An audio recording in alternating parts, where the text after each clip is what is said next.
அனைவருக்கும் வணக்கம். நான் உங்கள் சகோதரி முனைவர் திலகவதி. நாம் இன்னைக்கு பார்க்கக்கூடிய பகுதி கடிதம் அப்படின்னு ஒரு சிறுகதை பற்றி பார்க்கலாம். இந்த கதையோட நாயகன் சிங்காரவேலு அப்படின்னு ஒரு இலக்கிய எழுத்தாளர்.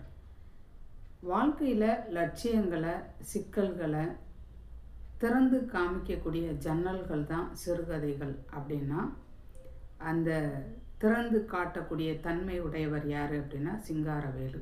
இவருடைய கதைகள் எல்லாமே வாழ்க்கையினுடைய சிக்கல்களை எடுத்துரைப்பதாக அமையுது. நம்ம கையில் பிடிச்சிருக்க அந்த பேனாவை வச்சுக்கிட்டு ஒரு பெரிய அரசனாயிருவோம் அப்படின்னு அவர் ஒரு நாள் கனவு கண்டதில்லை. ஆனால் அந்த பேனாவை வச்சுட்டு பிச்சை எடுக்கணும் அப்படின்னு அவர் நினைக்கவும் இல்லை. இவருடைய சிறுகதைகளை பொறுத்த வரைக்கும் சமூகத்தில் 100 பேரில் ஒருவராவது அவரை மதித்து இந்த நீங்கள் எழுதியிருக்க இந்த கதை ரொம்ப அழகாக இருக்குது அப்படின்னு சொல்கிறதுக்கு யாருக்குமே இங்கே தைரியம் இல்லை. ஒருத்தருக்கு இல்லை, முக்கால்வாசி பேருக்கு இங்கே யாருக்குமே தைரியம் இல்லை. இப்படியாப்பட்ட சமூகத்துக்கு நாம் கதை எழுதணுமா, இல்லை இந்த சமூகத்தில் நாம் வாழணுமா அப்படின்னு அவர் யோசிக்கக்கூடிய அளவுக்கு அவருடைய நிலைமை இருக்குது. இப்படி இருக்கக்கூடிய காலகட்டத்தில் அவருடைய சமூகமாக இருக்கக்கூடியது அல்லது ரசிகர்களாக இருக்கக்கூடியது யார் அப்படின்னு பார்த்தோன்னா சில நண்பர்கள் அவரை சுற்றி உறவாகவும் அவருக்கு ரசிகர்களாகவும் இருக்காங்க. அவங்க எல்லாம் இருக்கிறதுனால தான் பசி அப்படிங்கிற கவலை இல்லாமல் அவர் வாழ்ந்துக்கிட்டு இருக்காரு. இவருடைய தேவைகள் என்ன அப்படிங்கிறத புரிஞ்சுக்கிட்டு அந்த நண்பர்கள் அவருக்கு உதவி செய்கிறாங்க. இவருக்கு குடும்ப பாரம் அப்படிங்கிறது கிடையாது. கனவு காண்பதற்கு போதிய அளவு கால அவகாசம் அவருக்கு இருந்தது. ஏன்னா நண்பர்கள் எல்லா வகையிலையும் உதவி செய்கிறாங்க, குடும்ப பாரம் இல்லை. அதனால் அவருக்கு யோசிப்பதற்கும் சிந்திக்கிறதுக்கும் அவருக்கு காலம் போதிய அளவுக்கு கிடைச்சிது. அதை வச்சு தான் அவர் இலக்கியம் சார்ந்த கதைகளை எழுதி வெளியிட்டுட்டு வர்றாரு. காலப்போக்கில் அவருக்கு இதில் இருக்கக்கூடிய அந்த ஆர்வம், அந்த ஊக்கம் குறைஞ்சிட்டே வருது. காரணம் என்னன்னு கேட்டோம்னா, புகழ் இல்லாமல் இந்த இலக்கிய கர்த்தாக்கள் உயிர் வாழ முடியாது. இலக்கிய எழுத்தாளர்களுக்கு ஒரு பேரும் புகழும் கண்டிப்பாக கிடைக்கணும். ஒரு முகஸ்துதி கூட வேண்டாம், நீங்கள் இருக்கிறத உள்ளபடி சொல்லியிருக்கீங்க அப்படின்னு சொன்னால் கூட போதுமானது. நீங்கள் எழுதியிருக்கிறது நல்லா இருக்குது, நீங்கள் சொல்கிற செய்தி சரிதான், இப்படியாவது சொல்லியிருக்கணும் அந்த வாசகர்கள். நேர்மையான புகழ் இலக்கிய அந்த எழுத்தாளர்களுக்கு ஊக்கம் கொடுக்கக்கூடிய ஒரு உணவுப் பொருள். இந்த உணவை கூட கொடுக்க முடியாத இந்த கோழையான ஒரு சமூகத்துக்கு நாம் இங்கே எதுக்காக கதையெல்லாம் எழுதணும்? இதில் வாழக்கூடிய இந்த எழுத்தாளர்களெல்லாம் மனமடிஞ்சு போய் பாழாக போயிடுவாங்க. ஆனால் சிங்காரவேலுவான நான் நாசமாக போவதற்கு ஒரு கோலை இல்லை அப்படின்னு சொல்லி தைரியத்தால் ஏற்பட்ட மனக்கசப்பு அவரை ஒன்றும் எழுத விடாமல் செஞ்சிச்சு. இருந்தாலும் அவர் ஒரு நம்பிக்கை வைத்த மனிதர். அதனால் என்ன பண்ணுறாரு, ஓடி தளர்ந்தாலும் தன்னுடைய சிந்தனையெல்லாம் ஒன்று திரட்டி ஒரு ஈட்டி குத்துற மாதிரி ஒரு அருமையான கதையை எழுத ஆரம்பித்தார். எப்பொழுதும் போல் ஒரு தனி அறையில் பாயை விரித்து உட்காந்து எழுதிக்கிட்டு இருந்தார். அருகில் ஒரு வெற்றிலை பெட்டி, வெற்றிலை வச்சுருக்காரு. அதை எடுத்து மென்று துப்பிக்கிறார். என்னதான் நம்ம உடம்புக்கும் மனசுக்கும் செயற்கையாக ஒரு ஊக்கத்தை கொடுத்தாலும் அந்த ஊக்கம் அதாவது உற்சாகம் அவருக்கு கதையை எழுத ஒரு எண்ணத்தை ஏற்படுத்தலை. கிட்டத்தட்ட ஒரு 7 நாட்கள் ஆயிடுச்சு. இதே நிலைமை தான், கதை எழுத முடியலை, மனசும் உடம்பும் தளர்ந்து போயிருக்கு. இப்படி கையில் பேனாவையும் காகிதத்தையும் என்ன செஞ்சார், கீழே போட்டார். தனக்கு பின்னாடி ஒரு தலையணை வச்சுருந்தார். அதில் சாஞ்சிக்கிட்டு இந்த வெற்றிலையை எடுத்து பக்கத்தில் இழுத்து வச்சுக்கிட்டு வெற்றிலையை போட ஆரம்பித்தார். இது கூட அவருக்கு ஒரு கைவந்த கலை தான். தெரு வாசல் படியில் யாரோ வர்றது போல் ஒரு காலடி சத்தம் கேட்டுச்சு. சிங்காரம் அப்படின்னு ஒரு குரல்.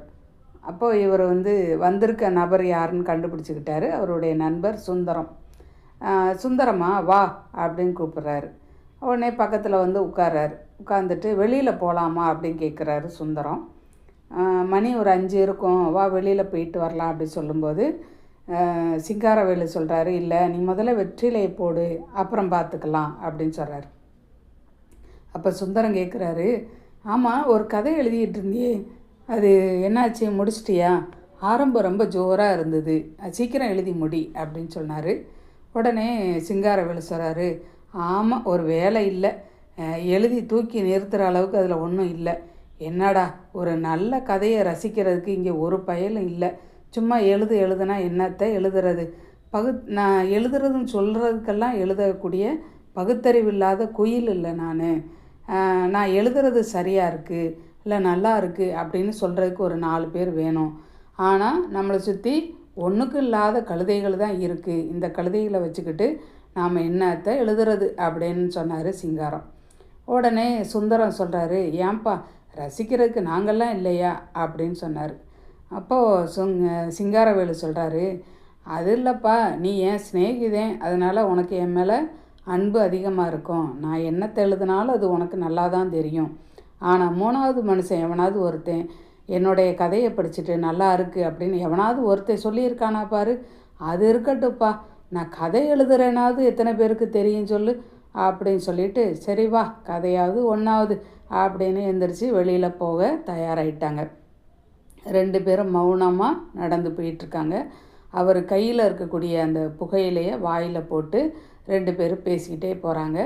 அன்றைக்கி பேச்சு எங்கெங்கேயோ ஆரம்பித்து எங்கேயோ சுற்றி கடைசியில் கதையில் தான் நின்றுச்சு. ஒரு 5-6 நாட்கள் கழித்து சிங்காரவேலு தன்னோட அறையில் உட்காந்து ஏதோ வாசிச்சுட்டு இருந்தார். அப்போது அந்த கதையை இன்னும் முழுமையாக முடியலை. அந்த 7 நாட்களுக்கு முன்னாடி ஆரம்பித்த கதை இன்னும் எழுதி முடித்த பாடில்லை. அப்போ தபால்காரரோட சத்தம் கேட்குது. சார் தபால் அப்படின்னு கூப்பிட்ற சத்தம் கேட்குது. சிங்காரவேலுக்கு கடிதம் வர்றது ஒரு புதிய விஷயம் இல்லை. காரணம் என்னென்னா, இந்த ஊருக்குள்ளே இருக்கக்கூடிய 3/4 பேருக்கு போக வேண்டிய கடிதம் எல்லாம் தவறுதலாக இவர் வீட்டுக்கே வந்துடும்.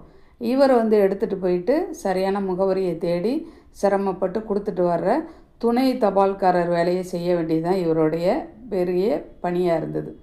அந்த வகையில் இந்த ஜன்னல் வழியாக விழுந்த கடிதத்தை எடுத்து பார்க்குறாரு. இவருடைய விலாசம் தான் இருக்குது, அதில் எந்த ஒரு தவறும் இல்லை. அப்போ விலாசம் சரியாக தான் இருக்குது, ஆனால் கையெழுத்து அவருக்கு அறிமுகமானதாக தெரியலை. அப்போ நமக்கு தெரியாத யாரோ ஒரு நபர் எழுதியிருக்காங்க அப்படி சொல்லி கடிதத்தை பிரித்து படிக்கிறாரு. விசாகப்பட்டி அப்படின்னு ஊர் பேர் போட்டிருக்கு. இந்த இலக்கிய எழுத்தாளரான சிங்காரவேலு அவர்களுக்கு அப்படின்னு சொல்லி அந்த கடிதம் ஆரம்பிக்கப்பட்டிருக்கு. அவர் அந்த கடிதம் எழுதக்கூடிய நபர் என்ன எழுதியிருக்காரு அப்படின்னா, நான் ஒரு பெரிய படிப்பாளியெல்லாம் ஒன்றும் இல்லை, ஆனால் கலையில் எனக்கு கொஞ்சம் ஆர்வம் உண்டு. ஆனால் நீங்கள் சிறுகதைகள் எழுதியிருக்கீங்க. இந்த இலக்கிய உலகத்தில் எனக்கு இலக்கிய ஆர்வம் கொஞ்சம் அதிகமாக இருக்குது. ஆனால் ஆங்கிலத்துலேயும் கொஞ்சம் பயிற்சியெலாம் உண்டு. ஆனால் பெரும்பான்மையான அளவுக்கு எனக்கு பயிற்சி கிடையாது. உங்களுடைய கதையில் சாலாவினுடைய சங்கடங்கள் அப்படின்னு ஒரு சிறுகதையை நான் வாசித்து பார்த்தேன். அது அப்படியே உயிர் பெற்ற ஓவியம் போல் இருந்தது அப்படின்னு சொல்லி அந்த கதையை பற்றி விமர்சனத்தை எழுதியிருக்காரு. நானும் ஓரளவுக்கு எழுதக்கூடிய பயிற்சி பெற்றவனாக இருந்தால் என்னுடைய உள்ளத்தில் தோன்றியதை அப்படியே எழுதியிருப்பேன். அந்தளவுக்கு எனக்கு ஒன்றும் அந்த ஞானம் கிடையாது. அதனால் என்னால் முடிஞ்ச அளவுக்கு இந்த கதையை பற்றி விமர்சனத்தை நான் எழுதியிருக்கேன்.